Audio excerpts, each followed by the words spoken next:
ನಾನು ನಿಮ್ಮ ಕವನ. ನಾನು ಪುಸ್ತಕ ಓದ್ತಿದ್ದೆ. ಪುಸ್ತಕ ಓದೋದ್ರಲ್ಲಿ ಆಸಕ್ತಿ ಬಂದಿದೆ ನನಗೆ. ಪುಸ್ತಕ ಓದೋದ್ರಲ್ಲಿ ಆಸಕ್ತಿ ಹೇಗೆ ಬಂತು ಅಂತ ಕೇಳ್ತೀರಾ? ಕನ್ನಡ ಲೇಖಕರು, ಕನ್ನಡದ ಪುಸ್ತಕ, ಲೇಖನ ಇದ್ರ ಬಗ್ಗೆಲ್ಲ ಜಾಸ್ತಿ ತಿಳ್ಕೋಬೇಕು ಅಂತ ಆಸಕ್ತಿ ಬಂದಿದ್ದು ಹೇಗೆ ಅಂತ ಇವತ್ತು ತಿಳಿಸ್ತೀನಿ, ಬನ್ನಿ. ನಾನು ಕೂಡ ಕನ್ನಡ ಸಾಹಿತ್ಯವನ್ನ ಓದ್ದವಳು. ಕನ್ನಡದಲ್ಲಿ MA ಮಾಡ್ತಾ ಇರುವಾಗ ಹಲವಾರು ಪುಸ್ತಕಗಳನ್ನ, ಲೇಖನಗಳನ್ನ, ಕವಿಗಳ ಹಾಡುಗಳನ್ನ ಓದ್ದವಳು. ಪುನಃ ನನಗೆ ಪುಸ್ತಕಗಳ ರಾಶಿ ನೋಡಿ ಪುಸ್ತಕವನ್ನ ಓದಬೇಕು ಅಂತ ಆಸಕ್ತಿ ಆಗಿದೆ. ಅದು ಹೇಗೆ ಅಂತ ತೋರಿಸ್ತೀನಿ, ಬನ್ನಿ. ಮನೆಯಲ್ಲೇ ಒಂದು ಚಿಕ್ಕ ಲೈಬ್ರರಿಯನ್ನು ನೋಡಬಹುದು. ಇದು ನನ್ನ ತಮ್ಮ ಸಚ್ಚಿದಾನಂದ ಪ್ರಭು ಅವರು ಸಂಗ್ರಹ ಮಾಡಿದಂಥ ಪುಸ್ತಕ. ಸಾಹಿತ್ಯದ ಬಗ್ಗೆ ತುಂಬ ಆಸಕ್ತಿ ಇರುವ ಇವರು ಪುಸ್ತಕಗಳನ್ನು ಕೊಂಡುಕೊಳ್ಳೋದು ಇವರ ಹವ್ಯಾಸ. ಈ ಮೊಬೈಲ್ ಯುಗದಲ್ಲೂ ಕೂಡ ಪುಸ್ತಕಗಳನ್ನು ಓದುವ ಹವ್ಯಾಸ ಇಟ್ಕೊಂಡಿರೋದಕ್ಕೆ ತುಂಬ ಹೆಮ್ಮೆ ಪಡಬೇಕು. ವಿಶೇಷ ಅಂದರೆ ಲೈಬ್ರರಿಗೆ ಹೋದರೆ ಹೇಗೆ ನಿಮಗೆ ಎಲ್ಲ ವಿಭಾಗದ ಪುಸ್ತಕಗಳು, ಇತಿಹಾಸ, ಭಾರತದ ಬಗ್ಗೆ, ಆಧ್ಯಾತ್ಮದ ಬಗ್ಗೆ, ಹರಿಕಥಾ ಸಾರ, ಮಹಾಭಾರತ, ರಾಮಾಯಣ, ಬೇರೆ ಬೇರೆ ಲೇಖಕರ ಪುಸ್ತಕಗಳು ಹೇಗೆ ಕಾಣಸಿಗುತ್ತೋ ಈ ಮನೆಯಲ್ಲೂ ಕೂಡ ಹಾಗೆ ಸಿಗುತ್ತೆ. ಅಂದರೆ ಇವರ ಆಸಕ್ತಿ ಈ ಪುಸ್ತಕ ನೋಡಿದಾಗ ಅರ್ಥ ಆಗುತ್ತೆ. 700ಕ್ಕೂ ಹೆಚ್ಚು ಪುಸ್ತಕ ಇದೆ. ಇದನ್ನು ಬೇರೆ ಬೇರೆ ವಿಭಾಗ ಮಾಡಿಬಿಟ್ಟು ನಿಮಗೆ ತೋರಿಸ್ತೀನಿ. ಪುಸ್ತಕದ ಆಸಕ್ತಿ ಇರುವವರಿಗೆ ತುಂಬ ಖುಷಿ ಆಗುತ್ತೆ. ಜನಪ್ರಿಯ ಲೇಖಕರ ಪುಸ್ತಕಗಳು ಇಲ್ಲಿ ಕಾಣಸಿಗತ್ತೆ. ಇಷ್ಟು ಪುಸ್ತಕಗಳನ್ನು ದುಡ್ಡು ಕೊಟ್ಟು ಖರೀದಿಸಿದ್ದಾರೆ ಅಂದರೆ ಸಾಹಿತ್ಯದ ಮೇಲಿರುವಂಥ ಆಸಕ್ತಿ. ಹಾಗೆ ವೃತ್ತಿಯಲ್ಲಿ ಸಾಫ್ಟ್ವೇರ್ ಇಂಜಿನಿಯರ್ ಆದರೂ ಕೂಡ ಸಮಯ ಮಾಡ್ಕೊಂಡು ಪುಸ್ತಕ ಓದುವಂಥ ಹವ್ಯಾಸ ಒಳ್ಳೆಯದು, ಮತ್ತು ಎಲ್ಲರೂ ಅದನ್ನು ಬೆಳೆಸ್ಕೋಬೇಕು. ಸೋಷಿಯಲ್ ಮೀಡಿಯಾನ ಹಿತಮಿತವಾಗಿ ಬಳಸ್ತಾ ಪುಸ್ತಕಗಳನ್ನು ಓದುವ ಹವ್ಯಾಸ ಬೆಳೆಸ್ಕೋಬೇಕು. ಅದು ನನಗೂ ಅನ್ವಯವಾಗುತ್ತೆ. ಪ್ರತಿ ತಿಂಗಳು ಬಟ್ಟೆಗೆ ಮತ್ತು ಬೇರೆ ವಸ್ತುಗಳಿಗೆ ಹಣ ಹಾಕೋದು ಬಿಟ್ಟು ಪುಸ್ತಕಗಳನ್ನೇ ಆಸ್ತಿಯನ್ನಾಗಿಸ್ಕೊಳ್ಳೋದು, ಜ್ಞಾನ ಬೆಳೆಸ್ಕೊಳ್ಳೋದು ಹಾಗೆ ಒಳ್ಳೆ ಹವ್ಯಾಸ ಅನಿಸುತ್ತೆ. ನಾವು ಎಲ್ಲ ಲೆಕ್ಕ ಹಾಕಿಲ್ಲ ಎಷ್ಟಿವೆ ಅಂತ. ಇದನ್ನು ಬೇರೆ ಬೇರೆ ವಿಭಾಗ ಮಾಡಿ ನಾನೀಗ ನಿಮಗೆ ತೋರಿಸ್ತೀನಿ. ಪುಸ್ತಕದ ಅಭಿಮಾನ ಇರುವವರಿಗೆ ಇದಿಷ್ಟ ಆಗುತ್ತೆ. SL ಭೈರಪ್ಪ, ಶಿವರಾಮ್ ಕಾರಂತ್, ಚಕ್ರವರ್ತಿ ಸೂಲಿಬೆಲೆ, ರುದ್ರಮೂರ್ತಿ ಶಾಸ್ತ್ರಿ, ಹಾಗೆ ಸದ್ಗುರು ಬರೆದಿರುವಂಥ ಪುಸ್ತಕ, ವಿಶ್ವಾಸ್ ಪಾಟೀಲ್ ಬರೆದಿರುವಂಥದ್ದು. 50ಕ್ಕೂ ಹೆಚ್ಚು ಲೇಖಕರ ಪುಸ್ತಕಗಳನ್ನು ಸಂಗ್ರಹ ಮಾಡಿದ್ದಾರೆ. ಲೇಖಕರ ಹೆಸರು ಗೊತ್ತಿದ್ದವರಿಗೆ, ಪುಸ್ತಕದ ಬೆಲೆ ಗೊತ್ತಿದ್ದವರಿಗೆ ಈ ವಿಡಿಯೋ ತುಂಬ ಇಷ್ಟ ಆಗ್ಬೋದು.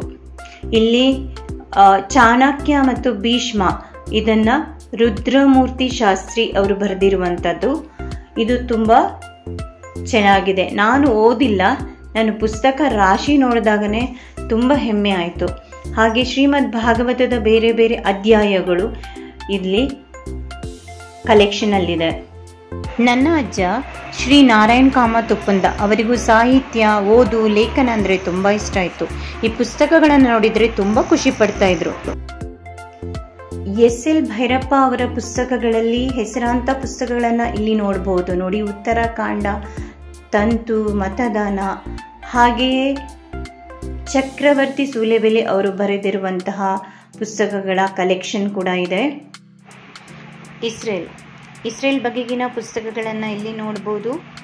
ನಾನು ಓದಿಲ್ಲ, ಆದರೆ ಹೆಸರು ಹೇಳ್ತೀನಿ. ಪ್ರತೀಕಾರ, ಹನುಕಿಯ, ಇಸ್ರೇಲ್ ಬಗೆಗೆ ಇದೆ. ಛತ್ರಪತಿ ಶಿವಾಜಿ ಅವರ ಬಗ್ಗೆ 4 ಪುಸ್ತಕಗಳನ್ನು ಇಲ್ಲಿ ನೋಡ್ಬೋದು. ವಿಶ್ವಾಸ್ ಪಾಟೀಲ್ ಅವರು ಬರೆದಿರುವಂತಹ ಪುಸ್ತಕಗಳು. ಪ್ರಮುಖ ಪುಸ್ತಕಗಳನ್ನು ತೋರಿಸಿದ್ದೀನಿ. ಎಲ್ಲ ಪುಸ್ತಕಗಳನ್ನು ನನಗೆ ತೋರ್ಸಕ್ಕೆ ಹೋಗಿಲ್ಲ. ಶಿವರಾಮ್ ಕಾರಂತ್ ಅವರು ಬರೆದಿರುವಂಥ ಬಾಲ ಪ್ರಪಂಚ ಸಂಪುಟ 2, ಸಂಪುಟ 3 ಇಲ್ಲಿ ನೋಡ್ಬೋದು. ಹಾಗೆಯೇ ಪ್ರೊಫೆಸರ್ ಮಲ್ಲೇಶ್ವರಂ ಜಿ ವೆಂಕಟೇಶ್ ಅವರು ಬರೆದಿರುವಂತಹ ಪೂರ್ವಯಾನ, ಮಧ್ಯಯಾನ, ಉತ್ತರಯಾನ, ಬ್ರಹ್ಮಯಾನ ಅನ್ನುವಂಥ ಪುಸ್ತಕಗಳು. ಅಲ್ಲದೆ ಲೋಕದ ಬೆಳಗು ಹಾಗೂ ಭವದ ಬೆಳಗು ಪುಸ್ತಕ, ಬಾಪು ನಂತರದ ಭಾರತ ಎನ್ನುವಂಥ 2 ಪುಸ್ತಕ ರಾಮಚಂದ್ರ ಗುಹಾ ಅವರು ಬರೆದಿರುವಂಥದ್ದು.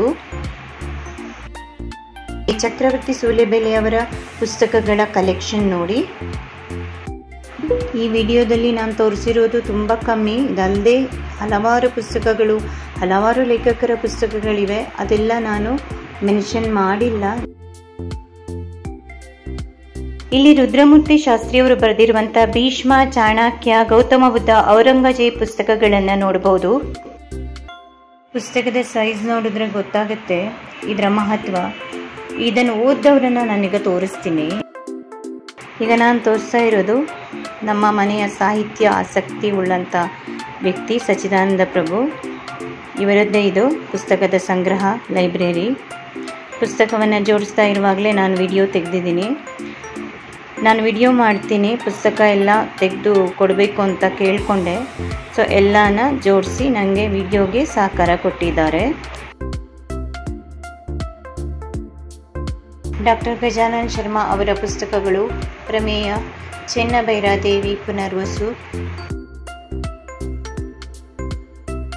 ಹಾಗೆಯೇ KN ಗಣೇಶಯ್ಯ ಅವರ ಕೆಲವೊಂದು ಪುಸ್ತಕಗಳ ಸಂಗ್ರಹ ಇಲ್ಲಿದೆ. ಓಂ ಗಣೇಶ್ ಒಪ್ಪಂದ, ಇವರು ನಮ್ಮ ಸೋದರ ಮಾವ. ಇವರು ಬರೆದಿರುವಂತಹ ಜಗದೊಳಗಿನ ಜಾದು, ಗಿರಿಗಿಟ್ಲಿ ಹುಡುಗ, ಈ ಎರಡು ಪುಸ್ತಕಗಳು ಕೂಡ ಇವರ ಸಂಗ್ರಹದಲ್ಲಿದೆ. ಹಾಗೆ ಡಾಕ್ಟರ್ ಬಾಬು ಕೃಷ್ಣಮೂರ್ತಿ ಅವರು ಬರೆದಿರುವಂತಹ ಪುಸ್ತಕಗಳು: ಯಾವುದು ಚರಿತ್ರೆ, ವಿಶಿಷ್ಟ, ಮಹಾಸಾಧಕ, ಅಧಮ್ಯ. KS ನಾರಾಯಣಾಚಾರ್ಯ ಅವರು ಬರೆದಿರುವಂತಹ ಪುಸ್ತಕಗಳು: ಉಷಾ, ಊರ್ವಶಿ ಪುರೂರವ ಪುಸ್ತಕಗಳು. ಕನಕದಾಸ ಪುಸ್ತಕ ರುದ್ರಮೂರ್ತಿ ಶಾಸ್ತ್ರಿ ಅವರು ಬರೆದಿರುವಂಥದ್ದು. ಎಸ್ ಉಮೇಶ್ ಅವರು ಬರೆದಿರುವಂಥ ಕೆಲವು ಪ್ರಮುಖ ಪುಸ್ತಕಗಳನ್ನು ತೋರಿಸ್ತಾ ಇದ್ದೀನಿ. ಸದ್ಗುರು ಅವರ ಪುಸ್ತಕಗಳಿವೆ. ಅಹೋರಾತ್ರ ಅವರು ಬರೆದಿರುವಂತಹ ಪುಸ್ತಕಗಳನ್ನ ನೋಡ್ಬೋದು. ಶ್ರೀ ದತ್ತ ಭಾಗವತ ಪುಸ್ತಕ ಕೂಡ ಇದೆ.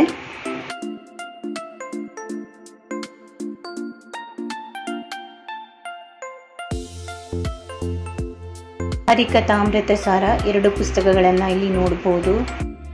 ರವಿ ಬೆಳಗೆರೆ ಬರೆದಿರುವಂತಹ ಬ್ಲ್ಯಾಕ್ ಫ್ರೈಡೆ ಅಲ್ಲದೆ ಕೆಲವು ಪ್ರಮುಖ ಪುಸ್ತಕಗಳ ಸಂಗ್ರಹ ಇಲ್ಲಿ ಇದೆ. ಖಾಸ್ ಬಾತ್, ಇಂದಿರೆಯ ಮಗ ಸಂಜಯ, ಹಾಗೆ ಕೆಲವು ಪ್ರಮುಖ ಪುಸ್ತಕಗಳನ್ನು ನೋಡ್ಬೋದು. ಎಸ್ ಷಡಕ್ಷರಿ ಅವರು ಬರೆದಿರುವಂತಹ ಕ್ಷಣ ಹೊತ್ತು ಆಣಿಮುತ್ತು ಪುಸ್ತಕಗಳಿವೆ. ಕೃಷ್ಣ ಮತ್ತು ರಾಮಾಯಣ ಪುಸ್ತಕಗಳು. ಸದ್ಯೋಜಾತ ಅವರು ಬರೆದಿರುವಂಥ ಪುಸ್ತಕ ಇದೆ. ಹಾಗೆ ಲಕ್ಷ್ಮೀಶ್ ತೋಳ್ಪಾಡಿಯವರ ಪುಸ್ತಕ. ಶತವಾದಾನಿ ಆರ್ ಗಣೇಶ್ ಅವರು ಬರೆದಿರುವಂಥದ್ದು. ಹಿರೇಮಗಳೂರು ಕಣ್ಣನವರ ಪುಸ್ತಕಗಳು ಕಾಣಬಹುದು.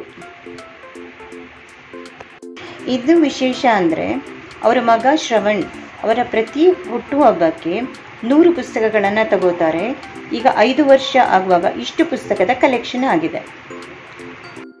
10 ರೂಪಾಯಿಯ ಒಂದು ಪುಸ್ತಕ ಅಂದರೆ 100 ಪುಸ್ತಕ ತಗೋತಾರೆ. 1000 ಬುಕ್ಕನ್ನು ಪ್ರತಿ ವರ್ಷ ಬರ್ತ್ಡೇಗೆ ತಗೊತಾ ಇದ್ದಾರೆ. ಈ ವರ್ಷ ಕೂಡ ತಗೊಳ್ಳುವಂತಹ ಪ್ಲ್ಯಾನ್ ಇದೆ ಅಂತ ಹೇಳಿದ್ರು. ತುಂಬ ಒಳ್ಳೆಯ ಅಭ್ಯಾಸ. ಎಲ್ಲ ಪ್ರಮುಖ ವ್ಯಕ್ತಿಗಳ ಕಥೆಗಳನ್ನು ಹೊಂದಿರುವಂಥ ಮಾಹಿತಿ ಒಳಗೊಂಡಿರುವಂಥ ಪುಸ್ತಕ ಇದು. ಚಿಕ್ಕ ಚಿಕ್ಕ 4 ಪುಸ್ತಕಗಳಿವೆ. ಆತ್ಮಗುಣ, ಧರ್ಮ, ಯಕ್ಷ ಪ್ರಶ್ನೆ, ಭಗವದ್ಗೀತೆ ಎನ್ನುವಂಥದ್ದು. ಈಗ ನಾವೆಲ್ಲ ಜೋಡಿಸಿದ್ದೀವಿ. ಜೋಡಿಸಿದಾಗ ಇದು 650ಕ್ಕಿಂತ ಹೆಚ್ಚು ಪುಸ್ತಕಗಳಿವೆ. ಇದನ್ನು ಜೋಡಿಸಿ ಇವಾಗ ನಾವು ಒಂದು ಸಾರಿ ನಿಮ್ಗೆ ತೋರಿಸ್ತಾ ಇದ್ದೀವಿ. ನೀವು ಕೂಡ ಪುಸ್ತಕ ಓದೋ ಹವ್ಯಾಸ ಬೆಳೆಸ್ಕೊಳ್ಳಿ. ಲೈಬ್ರರಿಗೆ ಹೋಗಿ, ಇಲ್ಲ ಈ ಥರ ಖರೀದಿಸಿ ಪುಸ್ತಕಗಳನ್ನು ಓದಿ ನಿಮ್ಮ ಜ್ಞಾನವನ್ನು ಹೆಚ್ಚಿಸಿಕೊಳ್ಳಿ. ನಾನು ಕೂಡ ಪುಸ್ತಕ ಓದೋ ಹವ್ಯಾಸನ ಬೆಳೆಸ್ಕೋತೀನಿ. ಕನ್ನಡದ ಪುಸ್ತಕಗಳು, ಕನ್ನಡದ ಲೇಖಕರು, ಕನ್ನಡ ಸಾಹಿತ್ಯವನ್ನು ಓದೋಣ, ಉಳಿಸೋಣ. ನಾನು ಪುಸ್ತಕ ಓದ್ತೀನಿ. ಮತ್ತೆ ನನ್ನ ಸ್ನೇಹಿತರಿಗೆ ನಾನು ಹೇಳೋದೇನೆಂದರೆ, ಪುಸ್ತಕ ಜಾಸ್ತಿ ಓದೋಣ, ನಮ್ಮ ಜ್ಞಾನವನ್ನು ಬೆಳೆಸಿಕೊಳ್ಳೋಣ. ಈ ವಿಡಿಯೋ ಇಷ್ಟ ಆಗಿದ್ರೆ ಲೈಕ್ ಮಾಡಿ, ಶೇರ್ ಮಾಡಿ, ನಮ್ಮ ಚಾನೆಲ್ನ ಸಬ್ಸ್ಕ್ರೈಬ್ ಮಾಡಿ. ಧನ್ಯವಾದಗಳು.